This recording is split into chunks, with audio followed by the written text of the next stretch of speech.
Hello friends. स्वागत है आपका हमारे यूट्यूब चैनल आर के हिंदी कहानियों में। आज की कहानी है एक और अध्याय।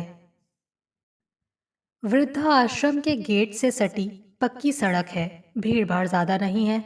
मैंने निकट से देखा। दादी माँ सफेद पट्टेदार धोती पहने हुए वृद्धा आश्रम के गेट का सहारा लिए खड़ी हैं। चेहरे पर झुर्रियाँ और सिर के बाल सफेद हो गए हैं। आंखों में बेसब्री और बेबसी है। अंग प्रत्यंग ढीले हो चुके हैं, किंतु तृष्णा उनकी धड़कनों को कायम रखे हुए है।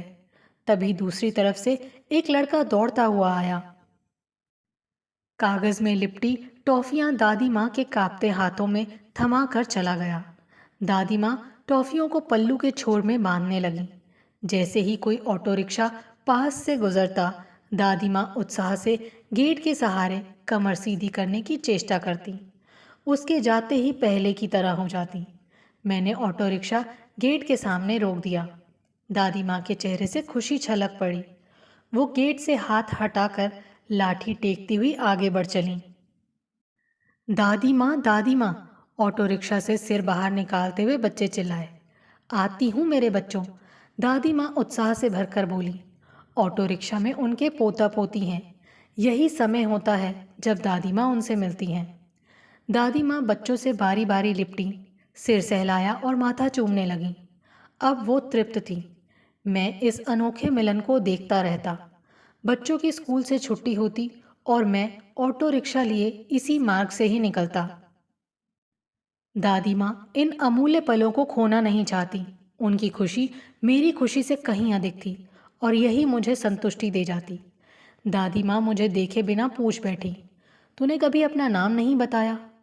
मेरा नाम रमेश है दादी माँ, मैंने कहा।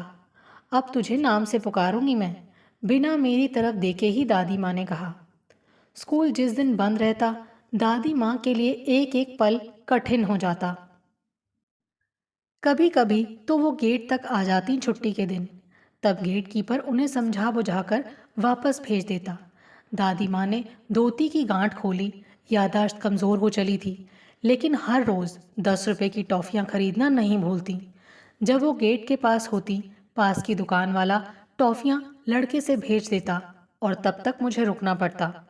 आपस में बांट लेना बच्चों, आज कपड़े बहुत गंदे कर दिए हैं तुमने, घर जाकर धुलवा लेना।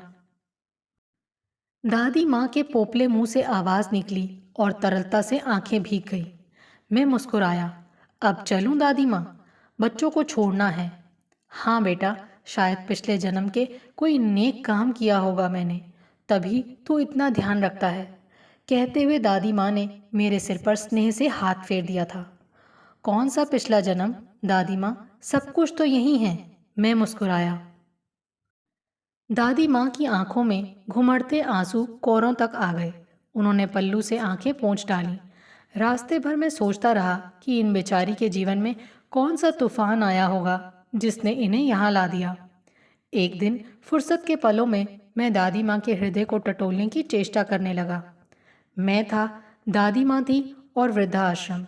दादी माँ मुझे लेकर लाठी टेकते टेकते वृद्धाश्रम के अपने कमरे में प्रवेश कर गईं। भीतर एक लकड़ी का तखत था जिसमें मोटा सा गद्दा फैला था। ऊपर हल्के रंग की भूरी चादर और एक तय किया हुआ कंबल। दूसरी तरफ बक्से के ऊपर तांबे का लोटा और कुछ पुस्तकें। पोता पोती की क्षणिक नज़दीकी से तृप्त थी दादी माँ। सांसें तेज तेज चल रही थी और वो गहरी सांसें छोड़े जा रही थी। लाठी को एक ओर रख कर दादी माँ बिस्तर पर बैठ गईं और मुझे भी वहीं बैठने का इशारा किया। देखते ही देखते वो अतीत की परछाइयों के साथ साथ चलने लगी। पीड़ा की धार सी बह निकली और वो कहती चली गई। कभी मैं घर की बहू थी, माँ बनी, फिर दादी माँ। भरे पूरे संपन्न घर की महिला थी। पति के जाते ही सभी चुकने लगा, मान सम्मान और अतीत। बहू घर में लाई, पढ़ी लिखी और अच्छे घर की। मुझे लगा जैसे जीवन में कोई सुख का पौधा पनप गया है। पास पड़ोसी बहू को देखने आते, मैं खुश होकर मिलाती। मैं कहती, चांदनी नाम है इसका, चांद सी बहू ढूंढ कर लाई हूँ बहन। फिर एकाएक परिस्थितियां बदली। सोया ज्वालामुखी फटने लगा। बेटा छोटी सी बात पर झिड़क देता, छाती फट सी जाती, मन में उद्वेग कभी घटता तो कभी बढ़ने लगता। खुद को टटोला तो कहीं खोट नहीं मिला अपने में। इंसान बूढ़ा हो जाता है लेकिन लालसा बूढ़ी नहीं होती। घर की मुखिया की हैसियत से मैं चाहती थी कि सभी मेरी बातों पर अमल करें। ये किसी को मंजूर ना हुआ, ना ही मैं अपना अधिकार छोड़ पा रही थी। सब विरोध करते तो लगता मेरी उपेक्षा की जा रही है। कभी कभी मुझे लगता कि इसकी जड़ चांदनी है, कोई और नहीं। एक दिन मुझे खुद पर क्रोध आया क्योंकि मैं बच्चों के बीच पड़ गई थी। रात्रि का दूसरा प्रहर बीत रहा था। हर्ष बरामदे में खड़ा चांदनी की राह देख रहा था। झुंझलाहट और बेचैनी से वो बार बार झल्ला रहा था। रात गहराई और घड़ी की सुइयां 11 के अंक को छूने लगीं। तभी एक कार घर के सामने आकर रुकी। चांदनी जब बाहर निकली तब सांस में सांस आई। ओह, कितनी देर कर दी, मुझे तो टेंशन हो गई थी। हर्ष सिर झटकते हुए बोला था। चांदनी बता रही थी देर से आने का कारण, जिसे मैं समझ नहीं पाई थी। ये ठीक है, लेकिन फ़ोन कर देती, तुम्हारा फ़ोन स्विच ऑफ आ रहा था। हर्ष फीके स्वर में बोला था। इतने लोगों के बीच कैसे फ़ोन करती, अब आ गई हूँ ना, कहकर चांदनी भीतर जाने लगी थी। मुझसे रहा नहीं गया। मैंने इतना ही कहा कि इतनी रात बाहर रहना भले घर की बहुओं को शोभा नहीं देता और ना ही मुझे पसंद है। देखते देखते तूफान खड़ा हो गया। चांदनी रूठ कर अपने कमरे में चली गई। हर्ष भी उस पर बड़बड़ाता रहा और दोनों ने कुछ नहीं खाया। मुझे दुख हुआ। मुझे इस तरह चांदनी को नहीं डांटना चाहिए था, झिड़कने के बजाय समझना चाहिए था।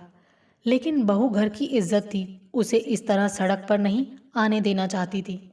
एक मुट्ठी भर उपलब्धि के लिए अपने दायित्वों को भूलना क्या ठीक है? नारी को अपनी सुरक्षा और सम्मान के लिए हमेशा ही जूझना पड़ता है। हर्ष मेरे व्यवहार से कई दिनों तक उखड़ा उखड़ा सा रहा, लेकिन मैंने बेटे की परवाह नहीं की। हर्ष हर बात पर चांदनी का पक्ष लेता। माँ थी मैं उसकी, क्या कोई माँ अपने बच्चों का बुरा चाहेगी? कई बार मुझे लगता कि बेटा मेरे हाथ से निकला जा रहा है। मैं हर्ष को खोना नहीं चाहती थी, यह मेरी कमजोरी थी। मैं हर्ष को समझाने की कोशिश करती तो वो अजीब से तर्क देने लग जाता। वो नहीं चाहता था कि चांदनी घर में चौका चूल्हा करे। घर के लिए बाई रखना चाहता था वो, जो मुझे नापसंद था। मैं साफ सफाई पसंद थी, जबकि सभी अस्त व्यस्त रहने के आदी थे। मूर्ख थी मैं कि बच्चों के आगे जो जी में आता बक देती थी। कभी धैर्य से मैंने नहीं सोचा कि सामंजस्य किसे कहते हैं। चांदनी भी कई दिनों तक गुमसुम रही। बहू बेटा मेरे विरोध में खड़े दिखाई देने लगे थे। एक दिन चांदनी खाना रख कर मेरे सामने बैठ गई। खाना उठाते ही मेरे मुंह से ना चाह कर भी अनायास छूट गया। तुम्हारे मायके वालों ने कुछ सिखाया ही नहीं, भूख ही मर जाती है खाना देखकर। चांदनी का मुंह उतर गया, लेकिन कुछ बोली नहीं। आज सोचती हूँ कि मैंने क्यों बहू का दिल दुखाया हर बार, क्यों मेरे मुंह से ऐसे कड़वे बोल निकल जाते थे। अब उसका दंड भुगत रही हूँ। आज पश्चाताप से जल रही हूँ। बहुत पीड़ा होती है बेटा। दादी माँ रुआंसी हो गई। जो हुआ सो हुआ दादी माँ, इंसान है सभी, कुछ गलतियाँ हो जाती हैं जीवन में। मैंने अपना नज़रिया पेश किया। दादी आगे कहने लगी, हर्ष को भी न जाने क्या हुआ कि वो मुझसे दूर दूर होता रहा। न जाने मुझसे क्या चूक हो रही थी, वो मैं तब नहीं समझ सकी थी। एक स्त्री होने की वेदना उस पर वैधव्य, विकट परिस्थिति थी मेरे लिए। लगता था कि मैं दुनिया में अकेली हूँ और सभी से बहुत दूर हो चुकी हूँ। कुछ सालों बाद चांदनी की गोद भर गई। बड़ा संतोष हुआ कि शायद बची खुची जिंदगी में खुशी आई है। कुछ माह और बीते, चांदनी का समय क्लिनिकों में व्यतीत होता या फिर अपने कमरे में। चांदनी की छोटी बहन नीना आ गई थी। नीना सारा दिन कमरे में ही गुजार देती। देर तक सोना, देर रात तक बतियाते रहना। घर का काफ़ी काम बाई के जिम्मे सौंप दिया गया था। एक दिन हर्ष ऑफिस से जल्दी आया और सीधे रसोई में जाकर डिनर बनाने लगा। इतने में नीना रसोई में आ गई।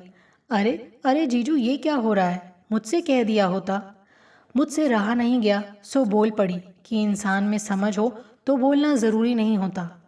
हर्ष का पारा चढ़ गया और देर तक मुझ पर चीखता चिल्लाता रहा। खाना पकाना, कपड़े धोना और छोटे मोटे काम बाई के जिम्मे सौंपकर सभी निश्चिंत थे। मेरे होने ना होने से क्या फर्क पड़ता। बाई व्यवहार की अच्छी थी, मेरा भी ख्याल रखने लगी। न जाने क्यों मैं सारी भड़ास बाई पर ही निकाल देती। तंग आकर एक दिन बाई ने काम ही छोड़ दिया। मेरे पास संयम नाम की चीज़ ही नहीं थी और चांदनी व हर्ष के लिए ये मुश्किल घड़ी थी। ये अब समझ रही हूँ। समय बीता और चांदनी ने जुड़वा बच्चों को जन्म दिया। बहुत खुशी हुई। जीने की आस बलवती हो गई। चांदनी की बहन नीना कब तक रहती, वो भी चली गई। इस बीच एक आया रख ली गई।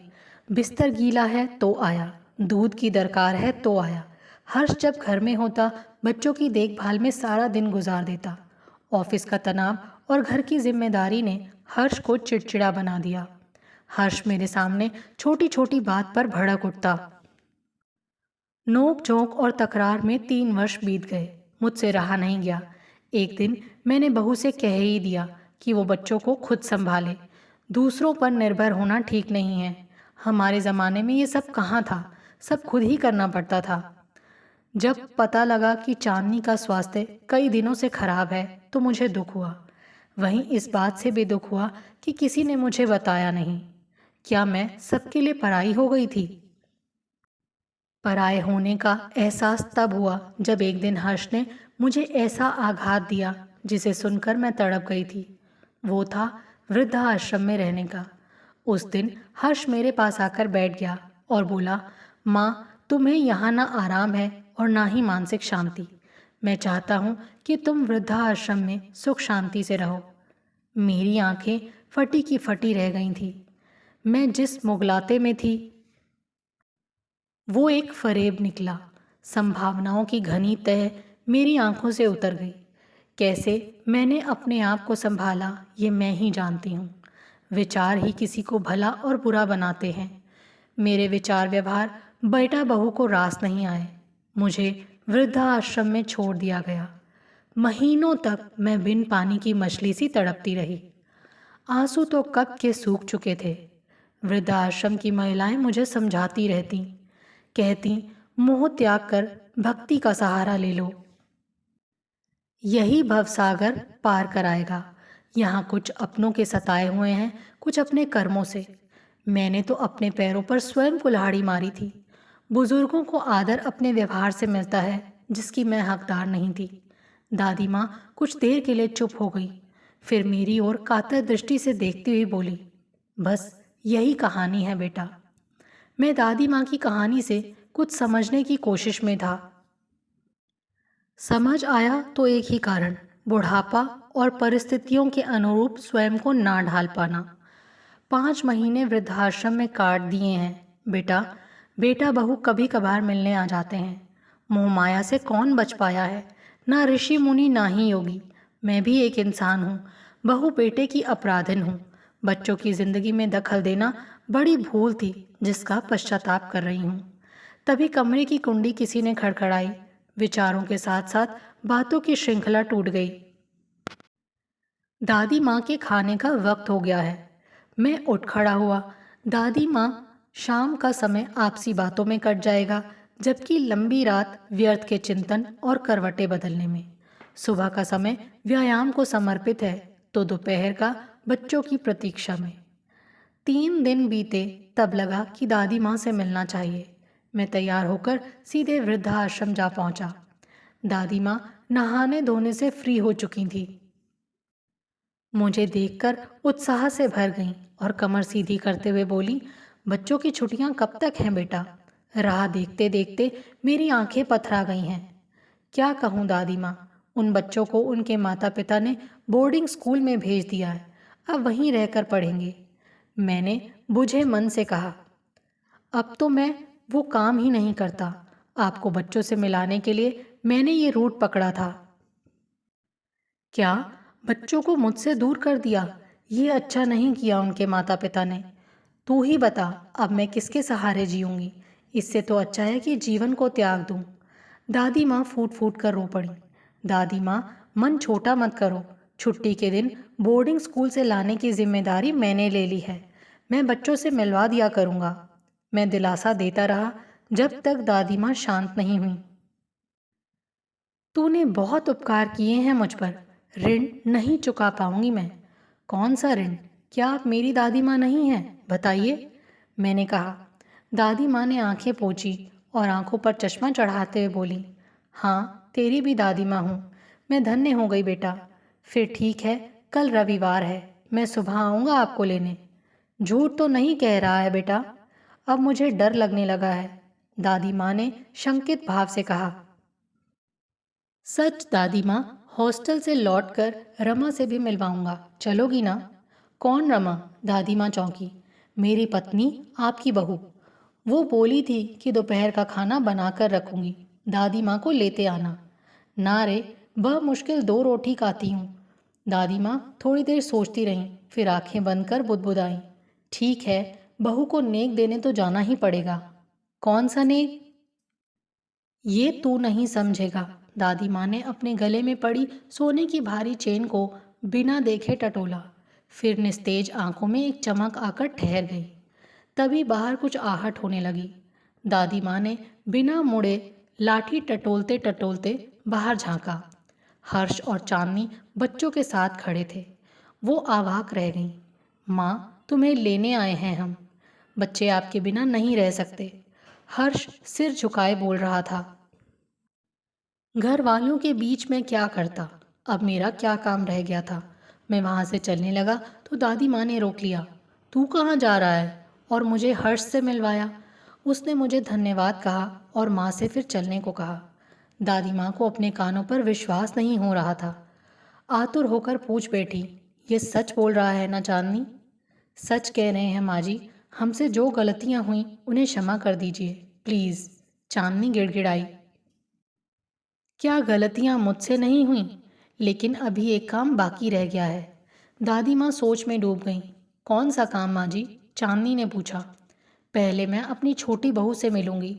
तुम्हें पता है, मुझे एक बेटा बहू और मिले हैं। दादी माँ के कहने का मंतव्य सबकी समझ में आ गया। सबकी निगाहें मेरी तरफ मुड़ गईं। उधर दादी माँ खुशी के मारे बिना लाठी लिए खड़ी थीं, मानो कहानी का एक और अध्याय प्रारंभ करने वाली हूँ। हर्ष बोला, ठीक है, हम सब रमेश के यहाँ चलेंगे। मैं ड्राइवर को कह देता हूँ गाड़ी वहीं ले आए। हर्ष बिना हिचक माँ व अपनी पत्नी के साथ मेरी गाड़ी में बैठ गया। दोस्तों, आपको ये कहानी कैसी लगी? इसका अंत आपको कैसा लगा? प्लीज़ कमेंट करके ज़रूर बताएं। आपके सुझाव मेरा हौसला बढ़ाएंगे ताकि मैं एक बेहतर तरीके से आने वाली कहानियाँ प्रस्तुत कर सकूं।